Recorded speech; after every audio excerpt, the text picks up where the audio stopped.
The house stood still as I arrived. Quiet, too quiet. The kind of silence that wraps around you, suffocating, as if the air itself knows something isn't right. I stepped out of my car and took in the scene.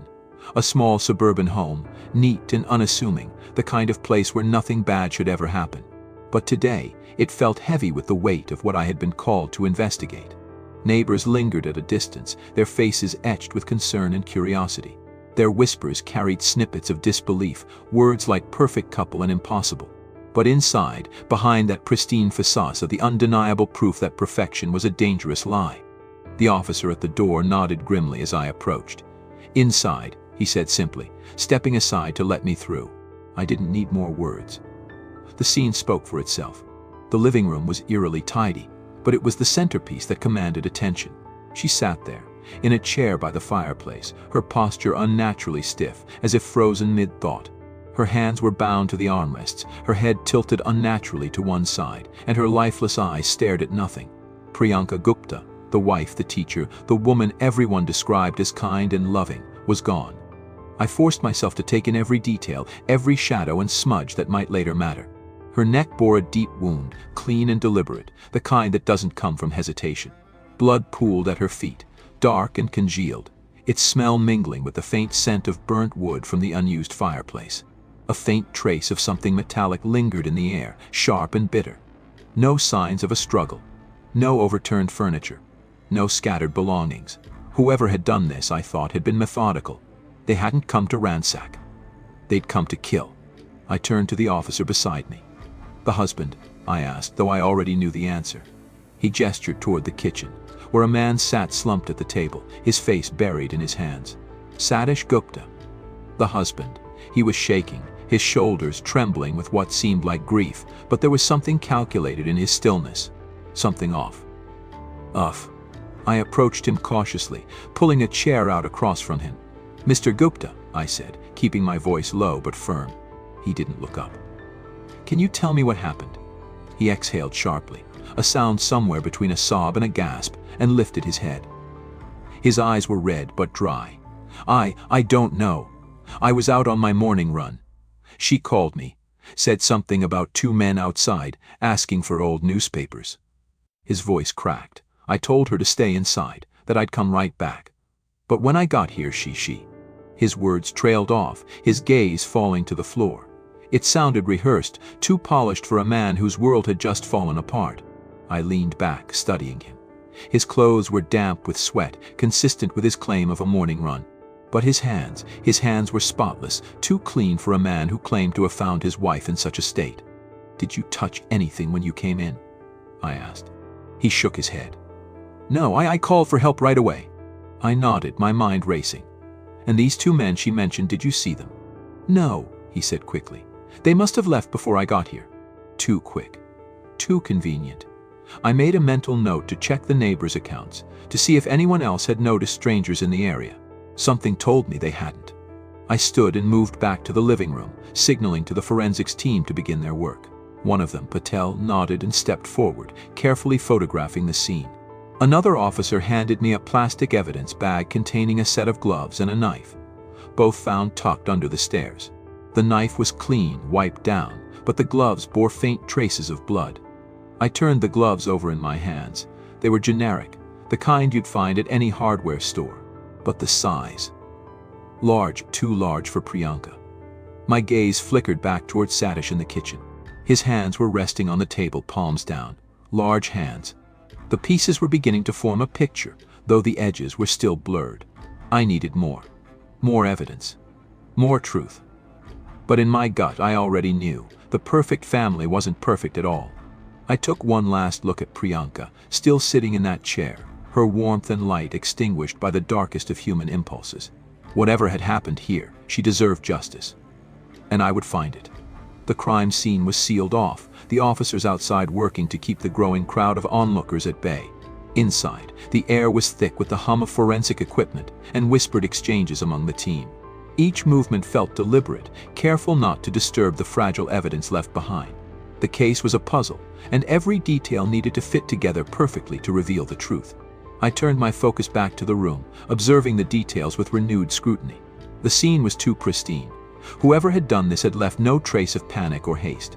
The absence of forced entry suggested Priyanka had either opened the door herself or the perpetrator had a key. That alone narrowed the list of suspects.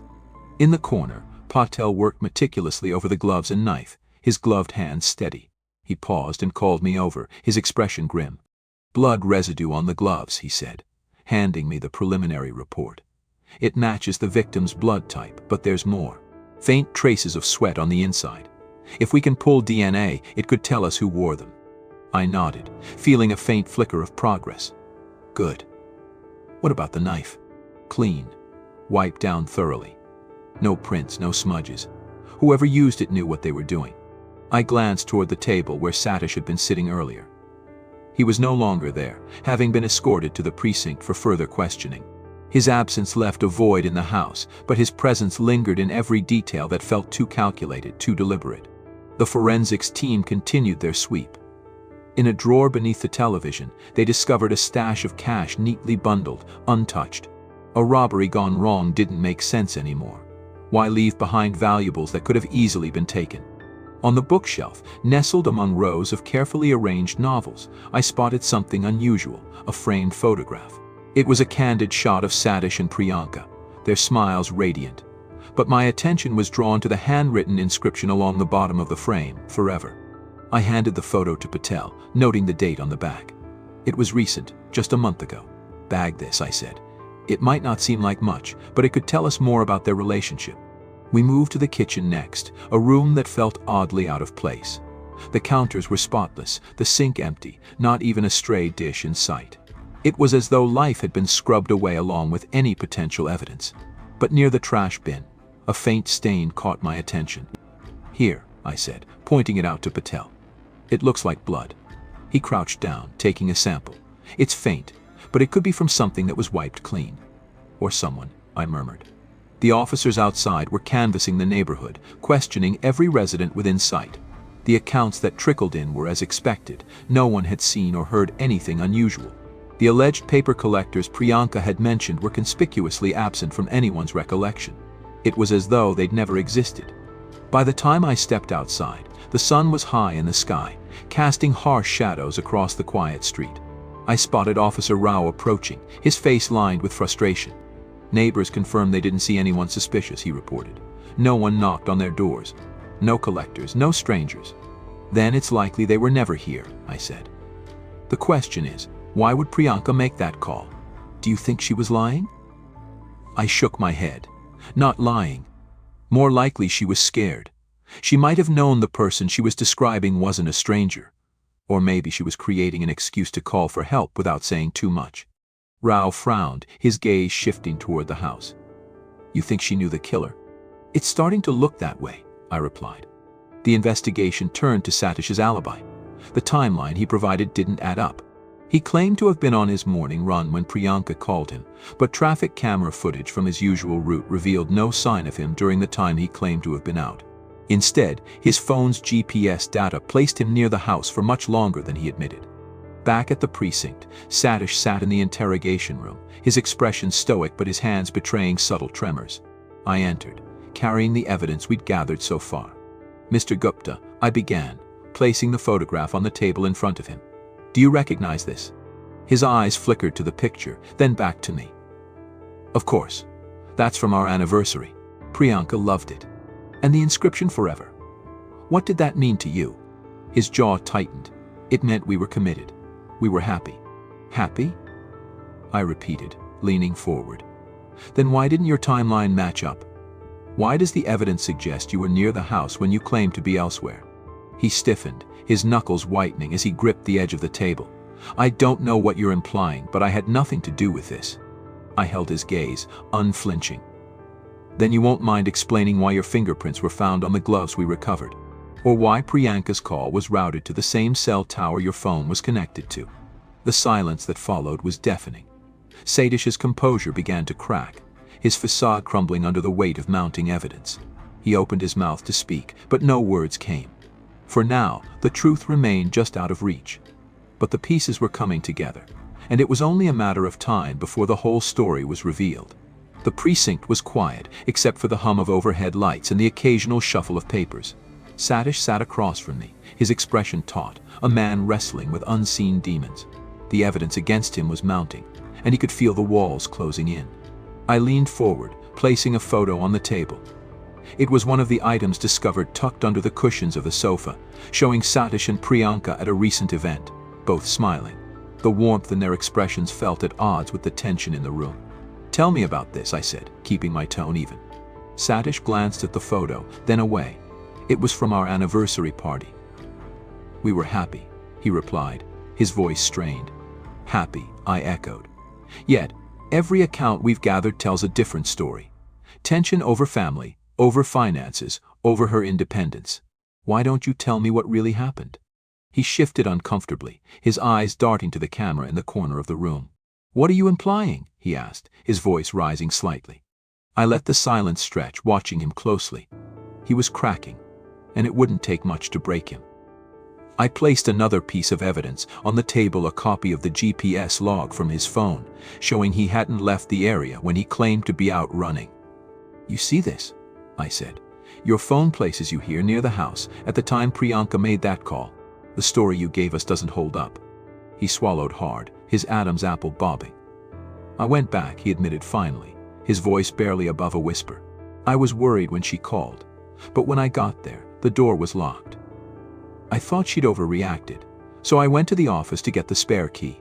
"The spare key," I repeated. "Which you retrieved without entering the office, according to the surveillance footage." He froze, his eyes widening slightly. He started but stopped himself. I pressed forward. "Satish, every lie you tell makes it worse. You think we won't figure this out? We already have fingerprints, DNA, and inconsistent statements. You need to start being honest." His hands trembled slightly as he ran them through his hair. "I didn't want this," he muttered. "I didn't want any of this." I leaned back, giving him space. "Then tell me what happened. Tell me the truth." The room grew heavy with silence, the weight of the moment pressing down on both of us. Finally, he broke. "She wouldn't stop," he said, his voice cracking. "She kept pushing, kept demanding things I couldn't give. She wanted me to abandon my family, to make her the center of everything. I tried to compromise, but nothing was ever enough for her."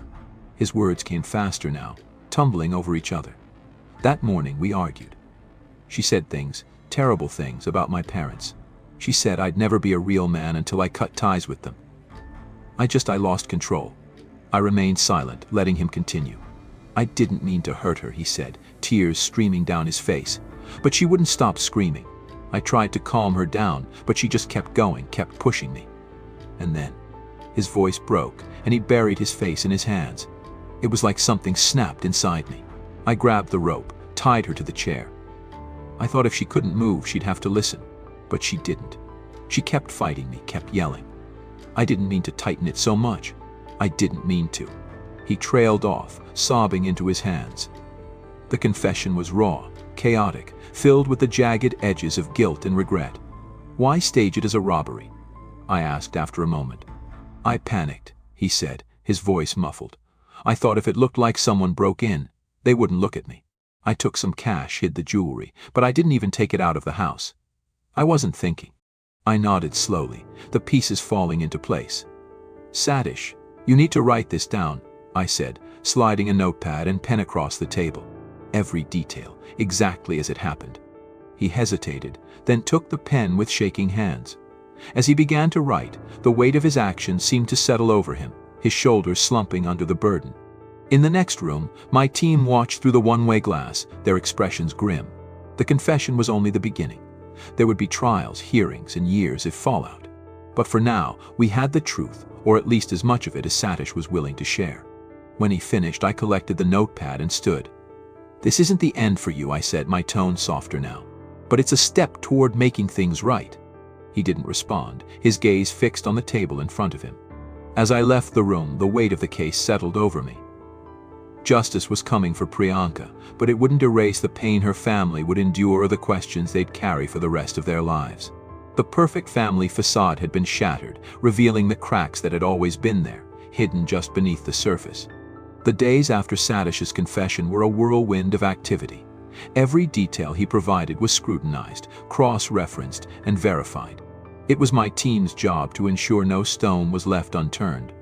Priyanka deserved justice, and the truth had to be airtight.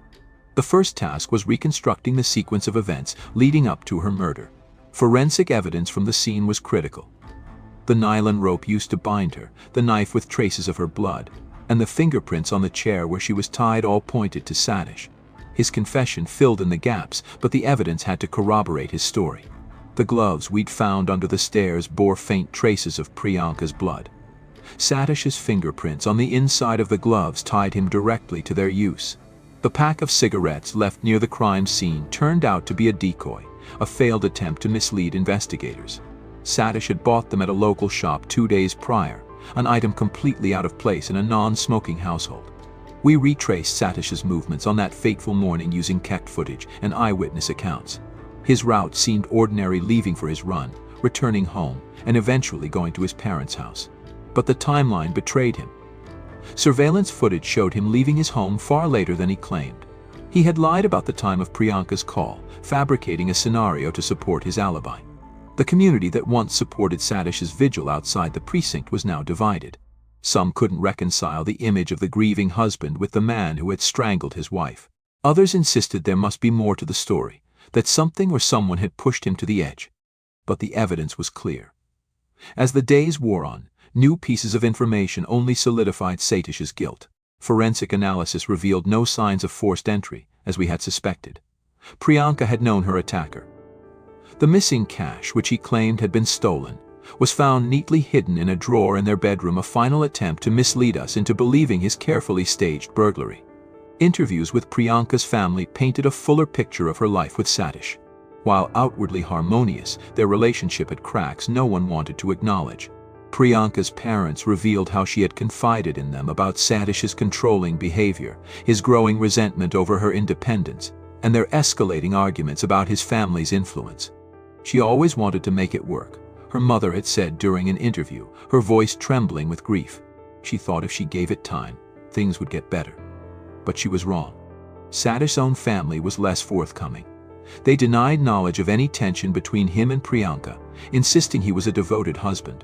Yet whispers from their extended family suggested otherwise. There had been incidents, minor at first, that hinted at his growing frustration. Friends recalled comments he'd made, dismissing Priyanka's ambitions or belittling her need for personal space. Despite their attempts to shield him, Satish's actions spoke louder than words.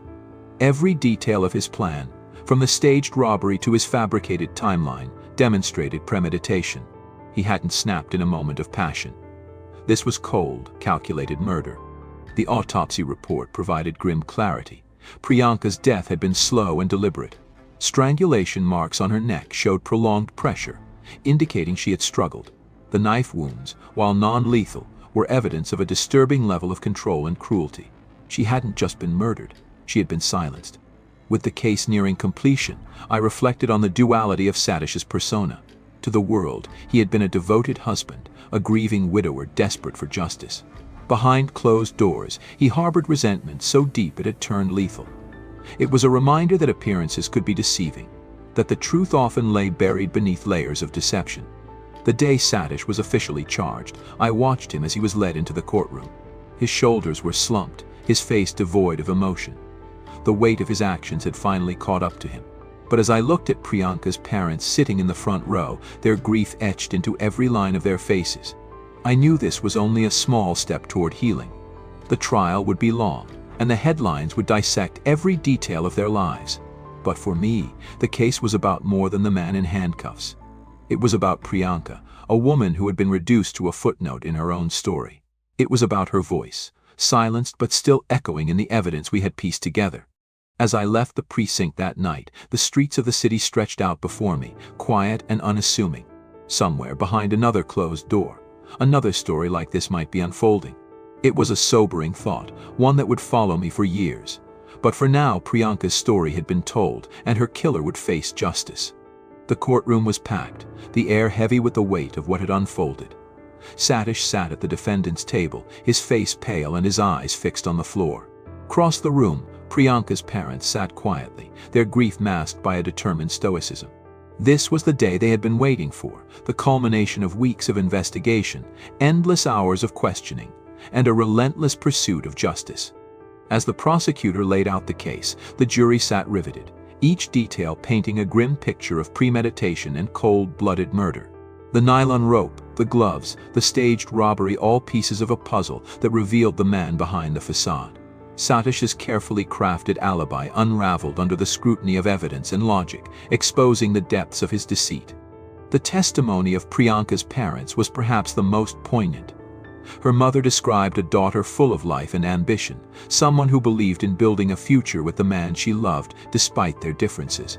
Her father, usually a man of few words, recounted the moments Priyanka had sought their counsel, her voice trembling as she described the cracks in her marriage.